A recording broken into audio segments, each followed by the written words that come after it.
Guys, আমার ব্লগে তোমাদের স্বাগতম। আজকে এসছি বলতে একটা অনেক পুরনো জায়গায় এসছি। এইটা আগে আমাদের আড্ডা ছিল।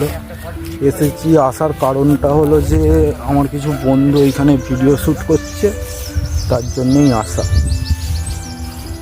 এবার মেন কথা হলো যে এইখানে আসা হয়নি, তার কারণ কিছু প্রবলেমের জন্য আসা হয়নি। নাহলে এখানে আমাদের অনেক স্মৃতি, অনেক কিছু লুকিয়ে আছে, অনেক স্মৃতি আছে এই জায়গাটায়। অনেক কিছু পড়ে গেছি। একটা সময় গেছে এইখানে এই জায়গাতে আমরা সারাদিন পড়ে থাকতাম, সারাদিন থাকতাম। আজকে আসার পর্যন্ত টাইম নেই এই জায়গাতে। খারাপ লাগলেও কিছু করার নেই। অনেক দিন পরে এসেছি, খুব ভালো লাগলো জায়গাটাই, তাই ভাবলাম তোমাদের সঙ্গে শেয়ার করি। তোমাদের কেমন লাগলো বলো জায়গাটা, কমেন্টে জানিও। আর আমার চ্যানেলে নতুন হলে